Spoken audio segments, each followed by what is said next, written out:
Why should nonprofits and socially responsible companies invest in PR? Our guest today is Jackie Russell, and she is the founder of Teak Media and Communication.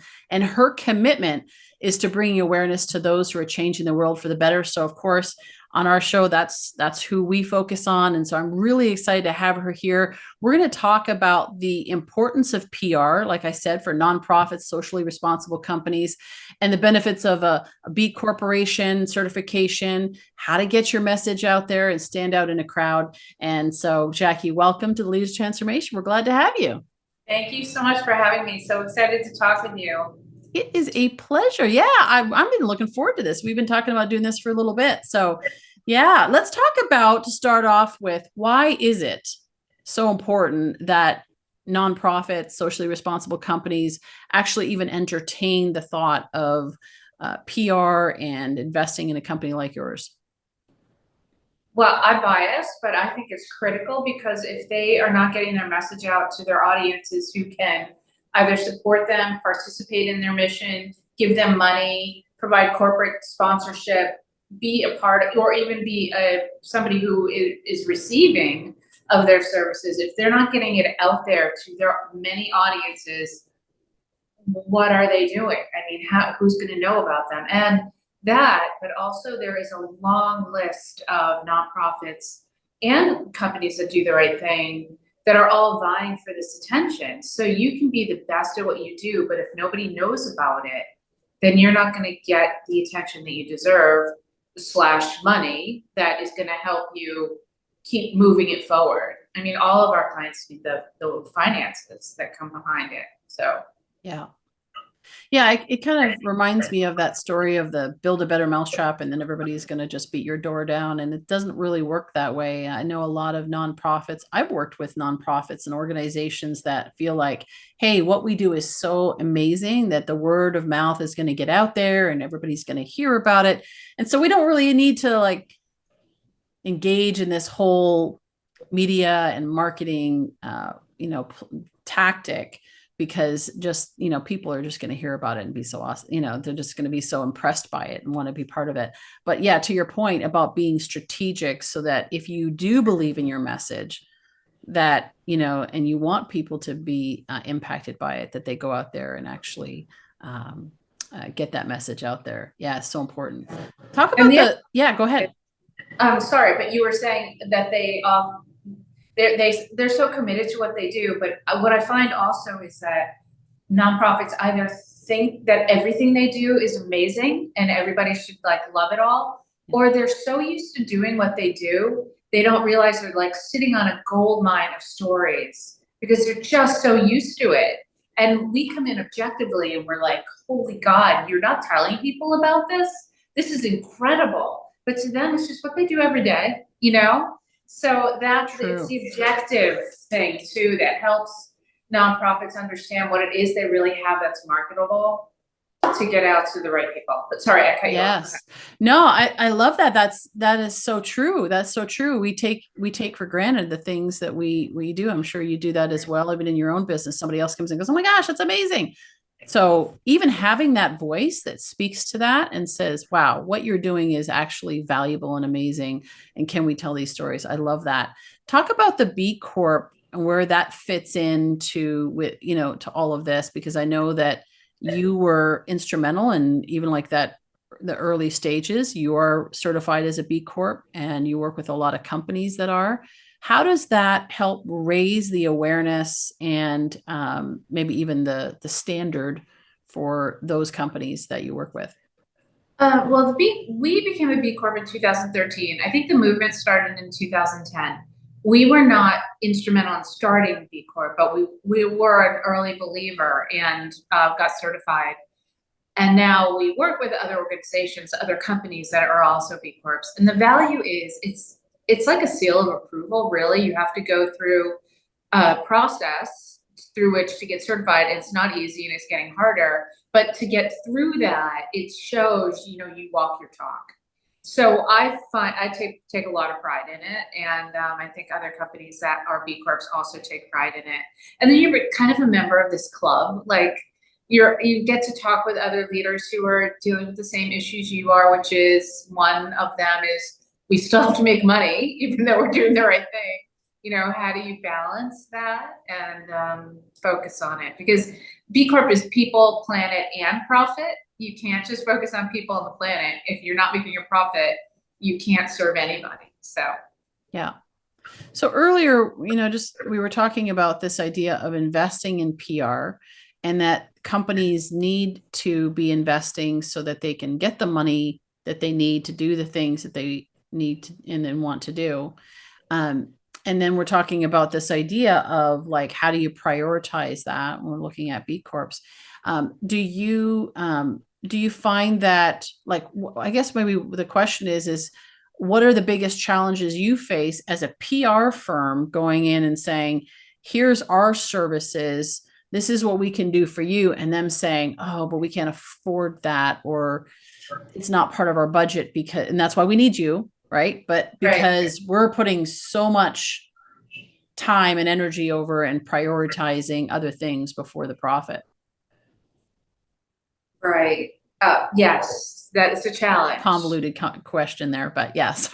It's a challenge. And when working with responsible companies is less of a challenge than working with nonprofits. But some of our clients are some of the biggest nonprofits in Massachusetts, or, we have international clients too. So nonprofit doesn't mean you don't have money, Mm-hmm. So a lot of them really do have money to put toward PR and marketing, and they have already seen the value. So that, like, we keep our clients for years and years and years because we're making them money.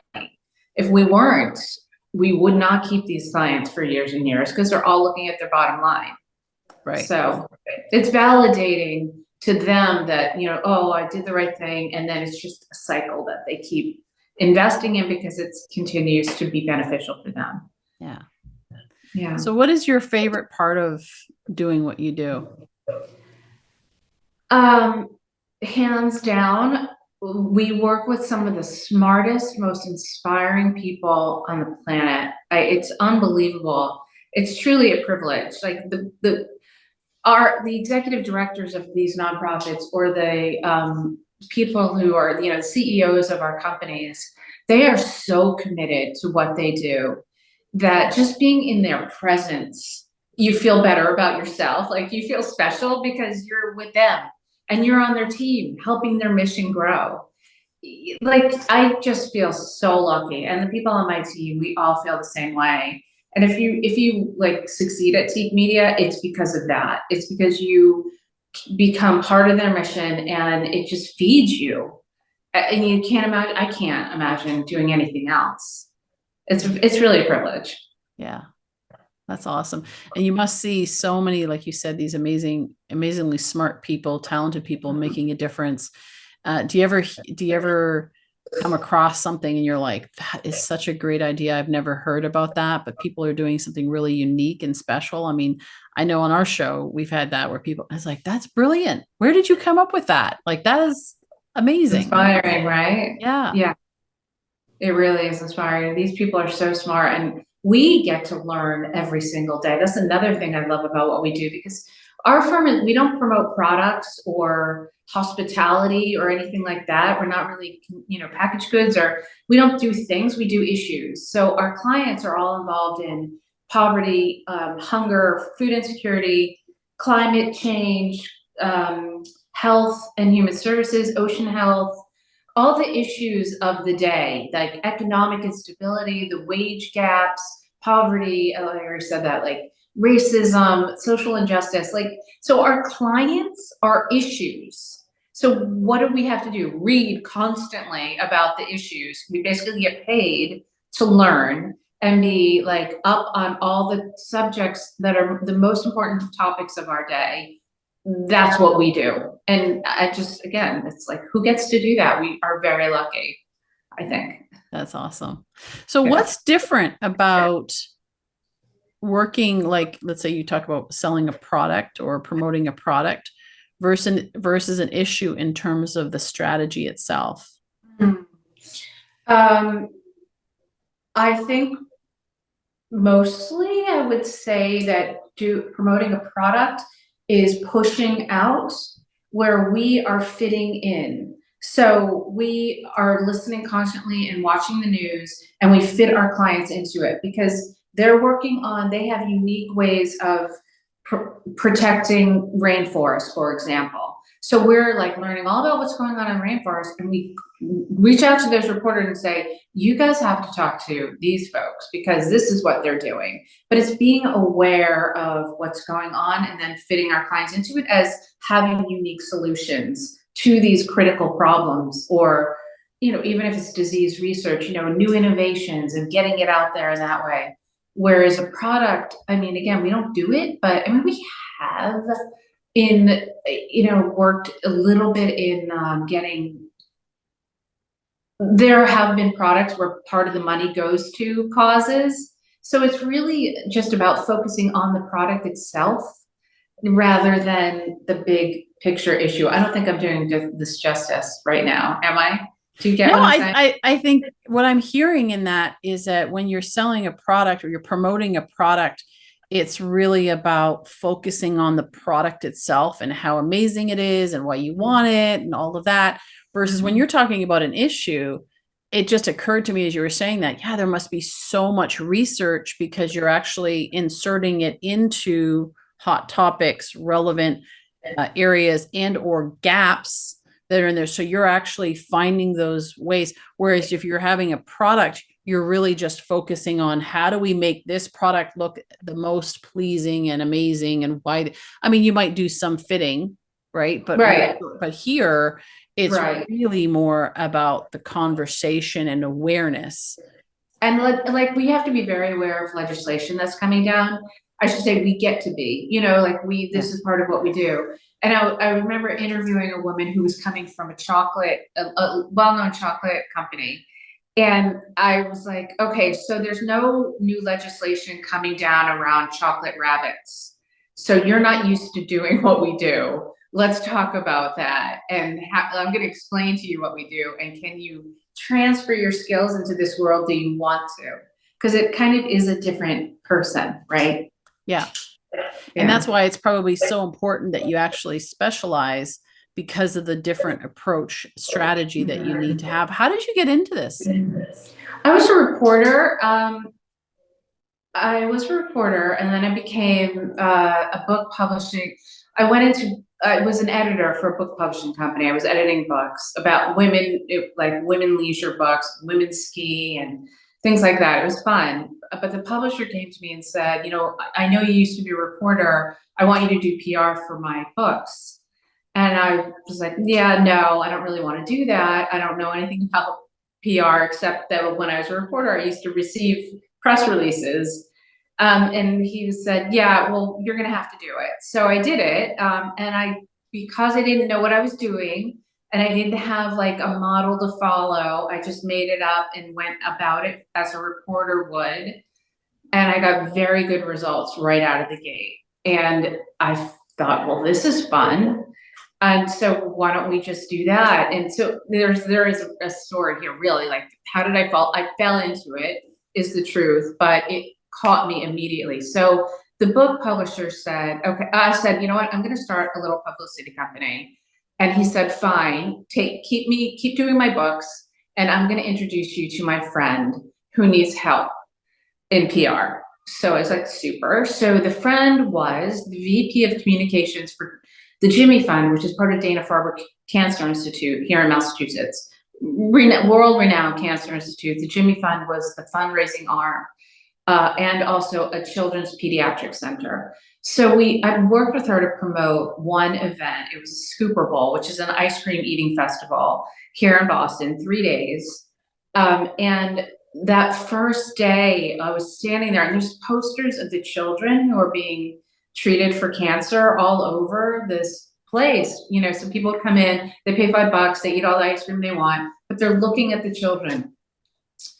And I just was taken by the concept that I am standing in the middle of this. It's raising all this money and it's going to go to research for children and care for kids who have cancer. And I was like, this is it. I found it. and I never wanted to do anything else. So I was lucky. It found me, honestly. Yeah. Yeah. Well, there's this saying about luck, right? The harder you work, the luckier you get. So you had to be willing to say yes. You had to be in doing something and putting your whole heart in it. And yeah, actually, kind of like a little diversion there for a moment is I know we have a lot of purpose-driven entrepreneurs and leaders, business, people that might be doing something, but maybe they want to foray into something else, but are afraid to do it because they don't have enough experience about, they kind of feel like that's where they're drawn to, or they get that opportunity. How did you know that like, you said about sitting there and looking around and saying, oh my gosh, yes. But even before you were there, at some point you had to kind of like step out on faith. If you think back to that, what would you tell people that are afraid to step out on faith and they kind of feel like they should and they're not sure? How do they even know that that's the right decision to make? Two things. I think you have to trust your gut for sure. You feel it inside. I honestly also had nothing to lose at the time. I was young. I was 30, which I guess now is old to start a business, but then it really wasn't. But I didn't have anything yet to lose. So going out and doing it was just super fun, and I was good at it. Like, and so it worked, but there wasn't a lot of like hand wringing, like, should I do it or should I not? It's like, wow, this is great. I'll do it. And again, I didn't have like a giant mortgage. I didn't have kids to feed. It was, for me, it was the right time, the right place. So I think I got lucky. Yeah. Yeah. Well, and even just starting young and like, yeah, I know, because we're about probably in the same age range. Yeah. That 30 was young and now it's old when it comes to that. But starting, I think about, what was it, Gary Vaynerchuk, who said, like, try as much as you possibly can in your 20s and, just put yourself out there, fail forward fast. So you learn what you like, what you don't like. Cause I heard something there. It's fun and I'm great at it. So why not? And then from there, talk about, cause I know you had an early mentor that came out. Did they come out of the ice cream? Yeah. Yes. Again, see, this is what I'm saying. Again, I was lucky. So part of the job was setting Jerry Greenfield from Ben and Jerry's up with ice cream interviews. We went around, so it was morning time drive, like between 5 a.m. and 9 a.m. I set up all these interviews at different radio stations. We're in Boston, so that's where they were. And I would go to this freezer where all the ice cream companies sent their ice cream. I'd pack up these coolers with pints from all different companies, put them in my station wagon. I borrowed my mother's station wagon, and then pick up Jerry in Cambridge, and we go to all these interviews on the radio. And he's talking about the ice cream. He's talking about, and I did this for 2 mornings in a row. And so I get all this time with Jerry in the car, traffic and just sitting there and talking about everything. What a blessing that was. And so he really was, unbeknownst to him, he didn't say, oh, I'm going to mentor this girl, but I was in awe of what he had accomplished and achieved. And I learned a lot from him. And I did that for a couple of years in a row where, so I got a few years of doing that with him. And when we first read about the B Corp movement, and I read that, they were behind it. So you want me to tell a story about how the B Corp actually became a thing? Sure. Yeah. So when Ben and Jerry sold, I think it was 2000, when they sold to Unilever, they had a fiduciary responsibility to do so. This is how I recall Jerry explaining it to me. They had no choice. The Unilever was the people, they were going to give them the most money. They had to do what was right for the shareholders. And they thought at that time, what if there was a different way? What if it wasn't just about shareholders? What if it was about your people too, and the purpose and the, like, more than just the money?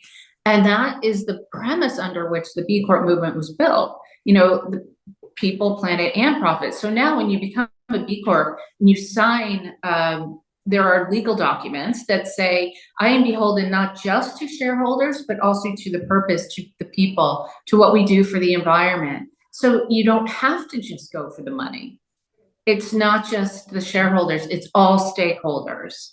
And that's, behind the conscious capitalist movement too. So, and then it was right around the time also that his book, Double Dip, was coming out. And he was talking about being a purpose-driven company and how you can do it well.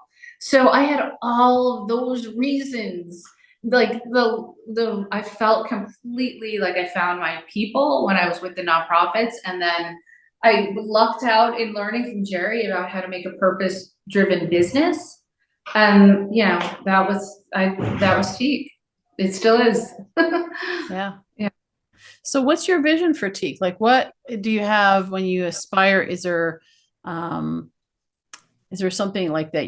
I think about some of the clients that maybe you can share with it, like some of the examples of some of the things that you've supported. And is there, like, what does it look like even, the next few years out? Is there something that you inspire to aspire to? I mean, yes. I mean, we want to keep doing more of what we're doing and grow more so that we can help more people and get more organizations. I mean, we work with probably about between 20 and 25 clients at a time. And so, it is always that balance of the growing just in the right way so that we can still do great work, which we do. I mean, I think it's different. We are extremely results oriented because we have to deliver. I mean, early on, I learned if I wasn't making good on the money that the Jimmy Fund was giving me, I mean, that money can go to research for cancer, cancer research for children or support for their families. Like, how can I take their money and not over deliver? So I mean, it's always been in the core of who we are and what we do, and we focus on that a lot, on how to serve all the organizations in the best way possible and grow and help more and have a life. So Yeah. Well, yeah, it's almost like you have more of there's more pressure on, in a sense, of what you do, because if you don't do it well, somebody doesn't get to hear about something very important, right? Or an issue doesn't get resolved. What's a favorite story of maybe some project you worked on? oh my gosh, Probably have tons, but yeah. I do. We work with an organization called Uncornered, which they're going national now. They started in Boston, and they help formerly gang-involved gang members get out of the gang world, get into college, and then go on to get jobs and stay in their communities and stop the cycle. Because violence in urban violence is based in poverty. I mean, this is me talking. Not going to rattle off numbers, but if you aren't poor, you have no reason to be involved in urban violence, right? So the way to stop it is to help educate people and give them something else through which they can make their lives better and more meaningful and earn a living wage. I mean, it's a racket out there. I mean, the judicial system is not made to really help people who have been incarcerated. Yeah. It's made to put them right back in. So this organization really does move the needle in a big way, and they're getting great results. And we just started working with the Last Mile as well, which is this unbelievable. They work in prisons, and they do web training and coding training to people who are incarcerated. So that, and they partner with big tech companies like Facebook and Oracle and Checker. And so when these people are ready and they can be returning citizens, they actually have a skill and they can get jobs. That's what they need. Without a skill and jobs, it's huge recidivism rates. But if you've been through the Last Mile program, it's like a 4% recidivism rates versus 44% or something like that. It's like a big difference. So, and that money that what our states pay, it's upward more than $100,000 a person a year to keep them in the system. When, what if we put that money toward education to begin with, that kept people out of the system? Yeah. So we get to promote these organizations that are really making critical change. Yeah. So that's really inspiring. That's awesome. Yeah. Well, I can imagine that while you do that, that you come across a lot of things that might be even frustrating because of like legislation or things that you say, hey, like that's not supposed. Why is that like that? How do you maintain and I know you love what you do, but that frustration is like balancing and still staying positive and staying when you're dealing with a lot of times I would imagine a lot of resistance to actually making those changes. You know, like it's obvious, hello, why don't we help people do this? And yet that's not what's actually happening a lot of times. Or people don't, or the apathy, you know, that's out there about that. How do you deal with that and still stay positive and inspired? Well, you can only control what you can control. So I know what I can do to help. And so Yeah. I do that. Not to say it does get discouraging. And the other part that can be challenging about our work specifically, not PR overall, but we have to read the news all the time. And they say you can increase your happiness level by not listening to the news or not watching the news because it's Right. 24/7 depression. Yeah. Right? So that can be a challenge. There's no escape from all the horrors in the world, really. Yeah. Yeah. But listen, we can do one thing and we do that. So And keeping your team focused on that. Yeah. Because it's not just you, obviously, it's your team as well. right. Oh yeah. And it's like when you're in it together, like a real team, like a sports team, you have that camaraderie. So you do it with and for each other as well. Yeah. So we're lucky in that way too. And when then you get to experience those big wins, everybody gets to really celebrate that. You're Yeah. moving the needle. That's Yeah. awesome. Yeah. Yeah. So who's an ideal client for you? Um, People organizations or companies that are responsible companies. So by responsible company, we work with like Curriculum Associates, for example. They create software. They're in, I think, 48 states, and they work in Title I schools. So they help level the playing field for schools that don't have as much economic resources. So their kids aren't getting the teachers that are coming out of Harvard aren't going to these schools. So this software and this platform help level the playing field for kids to help them, really progress through their education. That's like a company that we work for that is doing the right thing. Those types of companies are great for Teak. We work with an OpenText certification where they test textiles for harmful levels of chemicals. So that if you see the OpenText label on your towel, on your t-shirt, you know that it does not have harmful levels of chemicals, which is, great. So we want to work with companies like that, which we did for a while. So, yeah, those kinds of companies, and also the nonprofits that are in, climate crisis, healthcare, kids who are falling through the cracks, education, food insecurity, clothing insecurity. We work with Cradles for Crayons, which is a national organization that helps clothe kids, which is a thing.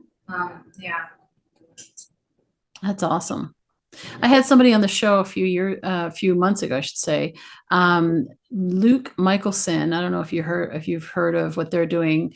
It's called Sleep in Heavenly Peace. Oh. And it's so cool. He actually made a bed. It was just a project. One of his children, I think there was a friend that didn't have a bed. And so they said, well, let's make him a bed. So they made him a bed. And then, uh, and then he had some extra wood. And so they were all sitting around Christmas time. And so they decided to make this other bed out of the extra materials that were left.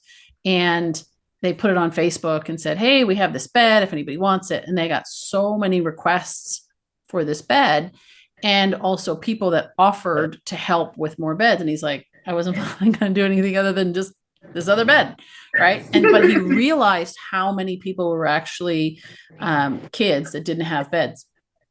And so they started to build these beds, and now they build bunk beds, and they have events where they build hundreds of beds. I actually participated in one last summer, where they build hundreds of beds and distribute these beds to these families where kids are sleeping on the floor. And it Wow. is awesome what they're doing. And I just think about like that type of thing. Yeah. Things that you don't even realize that's actually going on until you're in it. And then you realize how prevalent it is. And I live in Southern California here in San Diego County.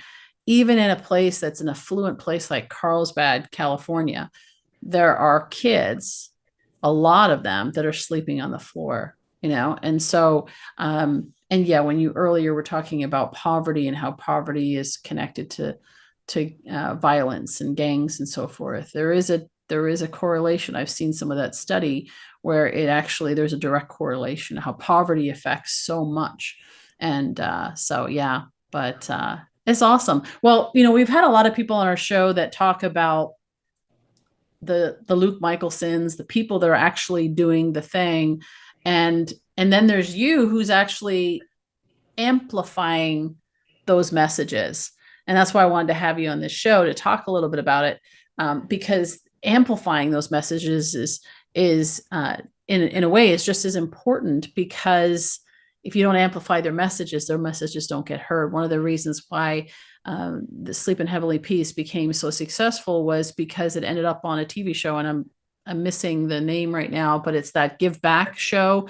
They actually built them who was it? I forget his name now, but they went in and surprised them with a new warehouse because they didn't, where they could build these. And it was on a TV show, and one of those reality TV shows, and it blew up from there. And now they've got chapters all over the country and different parts of the world, I believe now too. And it's because somebody was willing to amplify that message, give them a chance that now people, can hear about it, get involved in it, and also get the support they need. So thanks for all that you're doing, Jackie. Really appreciate it. Oh gosh, it's really a privilege. Thank you for having me on and talking to me about it. I really respect what you're doing. Oh, well, thank you. And it's just, I guess, yeah, it's part of like amplifying, right? Amplifying, helping people to become aware of the things that are out there, just like you're doing. So, so for our listeners, I'm going to encourage you to go to Teak, Teak Media, teakmedia.com. Check out what Jackie and her team are doing there. And if you are a company that fits the profile of the companies that work with them, highly encourage you to check out their testimonies, their portfolio of who they worked with, the success that they've been able to, achieve, so that they can help you to amplify your message and get it out there to the world. You believe in it. Your team believes in it. We're going to assert and assume that, there's a lot of other people that if they heard about it, they'd believe in it too. And so there's lots of ways to do that. And Jackie can help you to make that happen. So we encourage, I always say leaders of transformation, take action on something that you heard today. Maybe it just inspired you to say yes. Maybe you're afraid of stepping out on faith and, doing the thing that you're called to do, or somebody's given you an opportunity and you're deliberating, should I, shouldn't I? Maybe it's finding a way that you can step out on faith and trust the process. And, you just never know what doors are going to open up. You may end up, running into Jerry Greenfield, the Jerry Greenfields of the world, who can help you to move forward and step into the thing that you're called to do. Or maybe you're, like I said, maybe you're a company that just needs to get their message out there to more people, and you can take action and reach out to Jackie and her team. We encourage you to take action on something today so that you can move forward and become the leader of transformation that you're capable of being. We'd love to hear your stories. You can go on leaderstransformation.com. You can find us all on social, and we'd love to hear what you're up to. Thanks again, and we look forward to seeing you next week on another episode of the Leaders Transformation.